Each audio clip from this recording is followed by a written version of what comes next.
Hello everyone, welcome to this video. So guys, NMIMS का जो NPAT examination है for the year 2024, इसके exam dates out हो चुके हैं। और गाइस, एक बहुत बड़ी अपडेट है कि जो प्रोग्राम का ड्यूरेशन है ये चेंज हो चुका है। तो इस वीडियो में हम लोग डिटेल में देखेंगे कि नया प्रोग्राम ड्यूरेशन जो है वो क्या है, क्यों प्रोग्राम डेट चेंज हुआ, एंड आपकी एग्जाम डेट्स क्या है, एप्लीकेशन कब से स्टार्ट हो रहे हैं, कब तक आप अप्लाई जो है वो कर सकते हो। एंड एनपैट एग्जामिनेशन के अंदर जो है एनएमआईएमएस की बहुत सारी अलग अलग स्कूल्स जो है वो आती है। तो इनकी क्या एलिजिबिलिटी है, कौन से कोर्सेस है, और क्या पेपर पैटर्न होने वाला है एनपैट 24 एग्जामिनेशन का, इस वीडियो में हम लोग डिटेल में समझेंगे। साथ ही साथ हम लोग पूरा का पूरा रजिस्ट्रेशन प्रोसेस भी डिटेल में डिस्कस करेंगे कि आपको इस एग्जाम के लिए कैसे अप्लाई करना है। तो चलिए गाइस, स्टार्ट करते हैं सबसे पहले इंपॉर्टेंट डेट से। सो एप्लीकेशन जो है गाइस स्टार्ट हो चुके हैं 6 दिसंबर 2023 से। एंड लास्ट डेट जो है एप्लीकेशन का वो है 20 मई 2024। बहुत इंपॉर्टेंट है गाइस, आपको लास्ट डेट याद रखना है।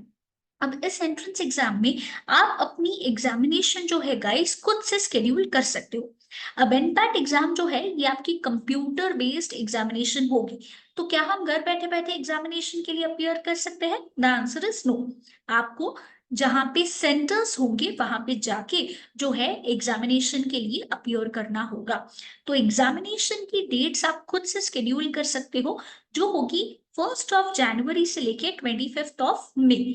तो वहां पे आपको जो स्केड्यूलिंग विंडो होगी ये ओपन हो जाएगी 1 जनवरी से। एंड फिर आप अपनी एग्जाम जो है खुद से स्केड्यूल कर सकते हो। अब एग्जाम जो है गाइस, यहाँ पे आप एक मेन एग्जाम दे सकते हो और उसके बाद आपको अटेम्प्ट्स भी अलाउड है। तो ये हम आगे चल के वीडियो में डिस्कस करेंगे कि कैसे जो है आपको स्केड्यूलिंग करनी है और कैसे आपको दूसरे ऑप्शंस भी होंगे मेन पेपर के अलावा दूसरे अटेम्प्ट्स अपीयर करने के। एंड रही बात मेरिट लिस्ट की, मतलब कि यहाँ पे जो अलॉटमेंट है ये जो है वो स्टार्ट होगा by the first week of June 2024। अब तक इसकी एग्जैक्ट डेट नहीं बताई गई है, बाद में एनएमआईएमएस की वेबसाइट पे वो डिस्प्ले करेंगे। अब गाइस, प्रोग्राम्स कौन से हैं एनपैट। अब गाइस, एक चीज ध्यान में रखिए कि एनपैट एग्जामिनेशन से जो है आप अलग अलग प्रोग्राम्स जो है वो परस्यू कर सकते हो। अब यहाँ पे अगर हम बात करें तो आपको जो ऑप्शंस एनपैट दे रहा है वो एक ऑप्शन आपका है कि आप कॉमर्स जो है ये परस्यू कर सकते हो। अब कॉमर्स जो है यहाँ पे आप अपना BBA program, BCom program and BSc finance जो है वो कर सकते हो। अब ये 4 इयर्स है, पहले जो है गाइस ये 3 इयर्स प्रोग्राम हुआ करता था। अब चेंज होके न्यू अपडेट आया है कि प्रोग्राम जो है वो कितने साल का हो गया है, अब 4 इयर्स का। अब ये क्यों हुआ है, क्यों 1 ईयर बढ़ा दिया है, ये हम आगे चल के डिस्कस करेंगे। एंड अगर सपोजिंगली आपको इकोनॉमिक्स करना है, बीएससी इन इकोनॉमिक्स करना है, तो ये प्रोग्राम भी 4 इयर्स प्रोग्राम है। एनपैट ही आपको एग्जामिनेशन देना है। अगर आप जो है बीबीए करना चाहते हो ब्रांडिंग एंड एडवर्टीजमेंट में, तो ये 3 इयर्स का ही प्रोग्राम होने वाला है। अगर आप बीए इन लिबरल आर्ट्स करना चाहते हो तो ये अगेन 4 इयर्स का प्रोग्राम है, पहले 3 इयर्स का था, अब 4 ईयर का हो चुका है। एंड अगर आप बीबीए इंटरनेशनल बिजनेस करना चाहते हो in collaboration with the Kingston university, तो आपको 2 इयर्स जो है मुंबई कैंपस में पढ़ना है एंड 1 ईयर आपको दुबई के किंगस्टन, लंदन के जो किंगस्टन यूनिवर्सिटी है वहां पे आपको पढ़ना होगा। तो ये ड्यूअल डिग्री प्रोग्राम होगा बिजनेस एडमिनिस्ट्रेशन का।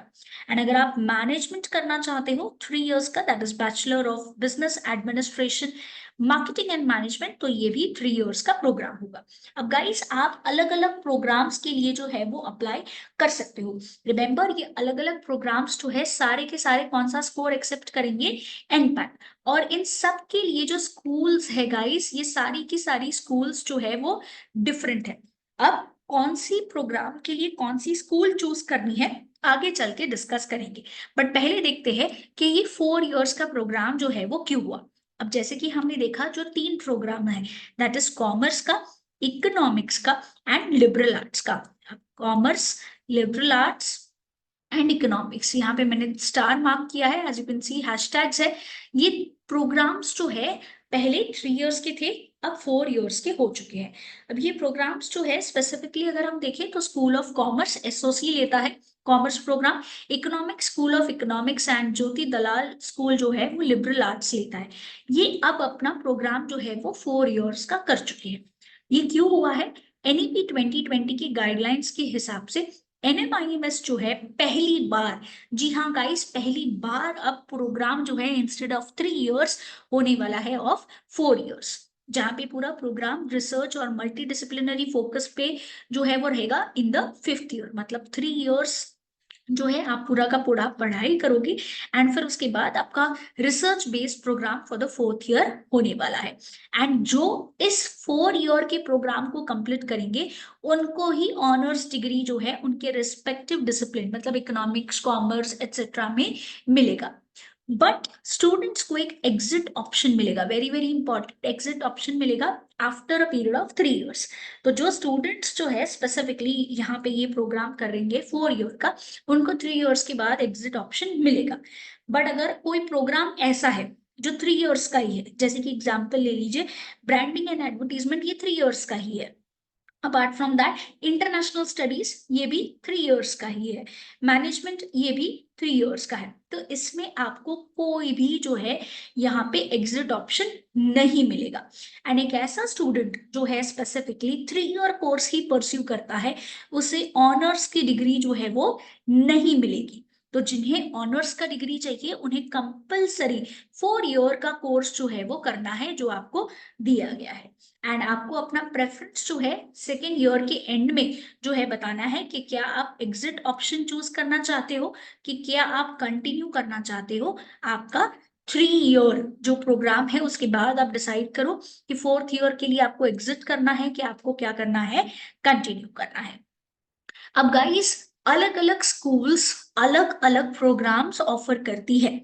तो अगर सपोजिंगली यहाँ पे आपको Anil Surendra Modi school of commerce या फिर जैसे पॉपुलरली स्कूल ऑफ कॉमर्स बोला जाता है, वहां से अगर आपको बीबीए, बीकॉम या बीएससी फाइनेंस अपीयर करना है तो आपकी एलिजिबिलिटी होगी कि आपका 10+2 में मिनिमम एग्रीगेट जो है वो 50% होना चाहिए, प्लस आपका मैथ्स या तो जो स्टैटिस्टिक्स सब्जेक्ट है ये मैंडेटरी है। ये आपका क्या हो जाएगा गाइस, कंपलसरी सब्जेक्ट हो जाएगा।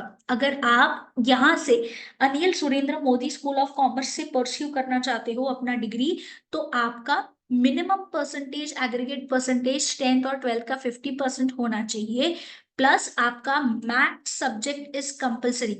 मतलब अगर आपने एसपी सब्जेक्ट लिया है या अगर आप आर्ट्स के स्टूडेंट हो तो आप इसके लिए एलिजिबल नहीं हो। मैथ्स जो है ये क्या है गाइस, कंपलसरी है। बहुत बहुत इंपॉर्टेंट है ये चीज।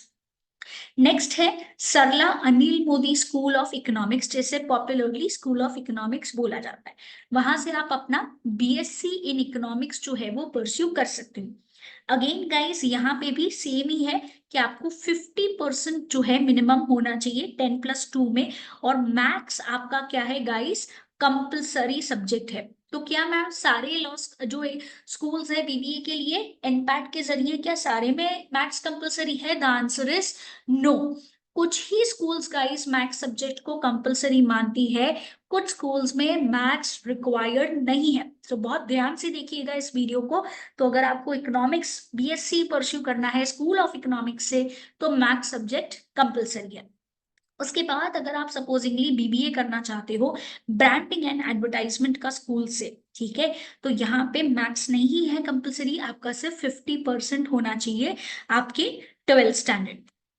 नेक्स्ट गाइस अगर आप लिबरल आर्ट्स परस्यू करना चाहते हो तो भी जो है मैथ्स कंपलसरी नहीं है, 50% आपका होना चाहिए आपका 10+2 में। नेक्स्ट अगर आप Praveen Dalal school of entrepreneurship and family business management से बीबीए परस्यू करना चाहते हो मार्केटिंग एंड मैनेजमेंट का, तो यहाँ पे भी गाइस आपको सिर्फ 50% होना चाहिए 10+2। तो रिमेंबर गाइस अभी तक जो है सिर्फ 2 स्कूल्स आपसे मैथ्स कंपलसरी मांग रही है, that is Anil Surendra Modi school of commerce and Sarla Anil Modi school of economics. बाकी में मैथ्स कंपलसरी नहीं है। नेक्स्ट है सेंटर फॉर इंटरनेशनल स्टडीज, ये जो है स्पेसिफिकली किंगस्टन यूनिवर्सिटी जो लंदन में है उसके साथ कोलैबोरेशन में है। यहाँ पे एलिजिबिलिटी अलग है गाइस, मिनिमम 60% जो है वो रिक्वायर्ड है कोई भी स्ट्रीम से आप हो सकते हो, बट मिनिमम आपको 60% होना चाहिए। And you have to be prepared कि 2 इयर्स आप मुंबई में जो है कैंपस में पढ़ोगे एंड 1 ईयर आप किंगस्टन यूनिवर्सिटी लंदन से जो है वो पढ़ने वाले हो। साथ ही साथ अगर आपको ये कोर्स परस्यू करना है इंटरनेशनल स्टडीज का, तो मिनिमम आपको जो है IELTS स्कोर होना चाहिए 6.0 का एंड टॉफल स्कोर 80 होना चाहिए, या फिर इनके अलावा जो है यहाँ पे अगर supposedly for those for whom English is not their first language or do not meet 70% or above score in English language, तो जिनका 70% से above score नहीं है उनको ये एंट्रेंस एग्जाम्स जो है अलग से फॉरेन यूनिवर्सिटीज की इनका स्कोर इसमें इतना होना चाहिए। I hope guys eligibility clear है एंड सारे जो स्कूल्स है जो आपका एनपैट स्कोर एक्सेप्ट कर रहे हैं, आप 12th अगर अपियरिंग स्टूडेंट हो तो भी आप एलिजिबल हो इन सारे पर्टिकुलर स्कूल्स में एडमिशन लेने के लिए। So remember 12th appearing students भी अलाउड है। नेक्स्ट गाइस हम लोग बात करेंगे पेपर पैटर्न की। पेपर पैटर्न में आपको टोटल 3 सेक्शंस होते हैं, नेगेटिव मार्किंग नहीं है, जो बहुत अच्छी बात है। There is no negative marking. 3 sections जो है आपको टोटल नंबर ऑफ क्वेश्चंस 120 पूछे जाएंगे, बट आपके पास इन 120 क्वेश्चंस को सॉल्व करने के लिए सिर्फ 100 मिनट्स ही है, मतलब कि less than 1 minute for solving 1 question. तो आपका टाइम मैनेजमेंट जो है गाइस ये बहुत अच्छा होना चाहिए। आपको बहुत प्रैक्टिस की जरूरत है अगर आपको अच्छा स्कोर लेके आना है तो इसमें 3 सेक्शंस में आपको quantitative reasoning that is quant आपको 40 मार्क्स के लिए आता है, लॉजिकल रीजनिंग 40 मार्क्स के लिए एंड वर्बल रीजनिंग 40 मार्क्स के लिए। Remember guys 120 questions and 100 minutes. आपका हर एक क्वेश्चन जो है वो कितना मार्क कैरी करेगा, 1 मार्क कैरी करेगा एंड इसमें आपको नेगेटिव मार्किंग नहीं है, तो यहाँ पे आपको बिल्कुल भी ज्यादा स्ट्रेस लेने की जरूरत नहीं पड़ेगी। नेक्स्ट गाइस हम लोग रजिस्ट्रेशन प्रोसेस जो है वो समझते हैं। सबसे पहले जो है रजिस्ट्रेशन के लिए आपको इस NMIMS की वेबसाइट पे जाना है। इन तीनों में से आप कोई भी वेबसाइट पे जा सकते हो, बेसिकली आपको इस वेबसाइट पे जाना है, या फिर NMIMS में आप जो है जाके वहां पे एनपैट के लिए सिलेक्ट कर सकते हो। आपको जैसे ही एनपैट दिखेगा आपको अप्लाई नाउ जो है क्लिक करना है और आपको वहां पे एक अपना अकाउंट क्रिएट करना है। उसके बाद आप अपनी test category that is NPAT category आप सिलेक्ट करो। उसके बाद जो भी स्कूल्स में आपको इंटरेस्ट है, जो अभी अभी हम लोगों ने देखी, Anil Surendra Modi, Sarla Anil Modi, school of branding and advertising, Jyoti Dalal, Praveen Dalal, centre for international studies, जिसमें आपको इंटरेस्ट है उस स्कूल में आपको सिलेक्ट करना है एंड जो प्रोग्राम में आपको इंटरेस्ट है वो आपको क्या करना है, सिलेक्ट करना। उसके बाद आपको कैंपस का प्रेफरेंस डालना है। अब कौन से कैंपस कहाँ पे है, कौन से स्कूल के, ये हम आगे चल के वीडियो में डिस्कस करें। उसके बाद आपको आपकी एप्लीकेशन फीस भरनी है। कितनी भरनी है ये मैं आपको बता देती हूँ। रजिस्ट्रेशन फीस जो है एनपैट की स्पेसिफिकली अलग अलग है, अलग अलग स्कूल्स के लिए आपको अलग अलग है। तो प्रीवियसली जो हमने देखा अलग अलग स्कूल्स, मतलब अगर आप सपोजिंगली कॉमर्स के लिए जाना चाहते हो तो आपकी फीस होगी 2000, इकोनॉमिक्स के लिए जाना चाहते हो तो 3000, लिबरल आर्ट्स के लिए जाना चाहते हो तो 4000, ऐसे आपकी जो है यहाँ पे फीस जो है होने वाली है। और कौन सी फीस है गाइस, आपकी रजिस्ट्रेशन फीस। यही सेक्शन आपके लिए वैलिड है, आपको और कोई सेक्शन पे ध्यान नहीं देना है। एंड यहाँ पे आप एक मेन एग्जाम दे सकते हो, प्लस आप 2 रीटेक्स भी कर सकते हो। मतलब अगर आपको लगता है कि आपको दोबारा से एग्जाम देनी है तो स्टिपुलेटेड टाइम पीरियड में आप रीटेक भी कर सकते हो। 2 रीटेक्स अलाउड है, दोनों रीटेक्स के लिए आपको अलग से पेमेंट करना पड़ेगा। So please make sure of these things. Next application fee जैसे ही आप कंप्लीट कर लोगे आपको जो है यहाँ पे एग्जाम शेड्यूल करने के लिए मिलेगा। एग्जाम शेड्यूलिंग जो है ये Jan 1 के बाद ही आपको मिलने वाला है। उसके बाद आपको आपका test centre and test date जो आपको सही लगता है सिलेक्ट करना है और आप अपना एग्जामिनेशन जो है वो शेड्यूल कर सकते हो। एंड अगर सपोजिंगली अगर मैंने 2 अटेम्प्ट दी, एक मेन दिया और फिर एक रीटेक दिया, तो टोटल 2 हुए, तो हाईएस्ट कौन सा कंसिडर किया जाएगा, मतलब कौन से मार्क्स कंसिडर किए जाएंगे, तो वो है हाईएस्ट। मतलब मान के चलिए मेन में जो आपका स्कोर है वो आपका स्कोर जो है वो आया 51, और फिर रीटेक लेने के बाद आपका स्कोर जो है वो आया 89। एंड फिर अगर सपोजिंगली आपने थर्ड अटेम्प्ट भी दिया था जिसमें आपका स्कोर 92 आया, तो आपका ये वाला स्कोर जो है कंसिडर, ऐसा नहीं कि ये वाला कंसिडर किया जाएगा, जो भी हाईएस्ट है, हाईएस्ट स्कोर आपका कंसिडर किया जाएगा, दैट इज इस वाले एग्जाम्पल में 92 कंसिडर किया जाएगा। एक बारी आपने स्कूल सिलेक्ट कर लिया, उसके बाद फिर आप दूसरी बार से जो है नहीं कर सकते हो अपना कैटेगरी को चेंज। सो बहुत ध्यान से जो है स्कूल्स को ऐड करिएगा, एंड आपको रीशेड्यूलिंग अलाउड नहीं है। एक बार एग्जाम शेड्यूल हो गई उसके बाद आप चेंज नहीं कर सकते। अब आ जाते हैं गाइस फीस के स्ट्रक्चर के ऊपर। प्रोग्राम फीस स्ट्रक्चर, अब एनपैट के जरिए अलग अलग कैंपसेस और अलग अलग स्कूल्स है। अब अगर सपोजिंगली आपको बीबीए प्रोग्राम जो है वो परस्यू करना है, यहाँ पे जो हमने फर्स्ट अनिल मोदी स्कूल का देखा, तो इसके campuses Mumbai, Navi Mumbai, Bangalore, Hyderabad, Indore, Dhule and Chandigarh में है। शीरपुर में इसका कैंपस नहीं है। शीरपुर में गाइस कोई भी कैंपस नहीं है, तो ये आपके लिए वैलिड नहीं होगा। सबकी फीस यहाँ पे दी गई है। ये सारी फीस गाइस 2023 के हिसाब से है, 2024 की फीस डिस्क्लोज नहीं है। ये बोला गया है will be informed at time of admission. ये बहुत इंपॉर्टेंट है। अप्रोक्सीमेट फीस आसपास ही होगी, 24 की जो फीस है एडमिशन के वक्त बताई जाएगी, और ये पर एनम की फीस है। ओके, अगर आपको जो है बीकॉम परस्यू करना है तो धुले में इसका कैंपस जो है वो नहीं है। एंड अकॉर्डिंगली यहाँ पे आपको सारे कोर्सेस जो है वो दिए गए हैं अलग अलग कैंपस में क्या है। मेजोरिटी जो कोर्सेज है सबके सब मुंबई में ही अवेलेबल है। आप इस वीडियो को पॉज करके देख सकते हो। So that's it guys. अगर आपको किसी भी तरीके का डाउट आ रहा है तो आप नीचे कमेंट बॉक्स में मेंशन करिए। बी एडुकेयर एक एंट्रेंस एग्जाम स्पेशलिस्ट है। हमारे कोचिंग सेंटर्स जो है डोंबिवली, घाटकोपर एंड दादर में है। For more information on this examination आप हमारे ब्रांचेस विजिट कर सकते हो इन नंबर्स पे कॉल करके, या फिर आप इस नंबर पे हमें कॉन्टैक्ट कर सकते हो for more detailed information. And do share this video with your other friends also.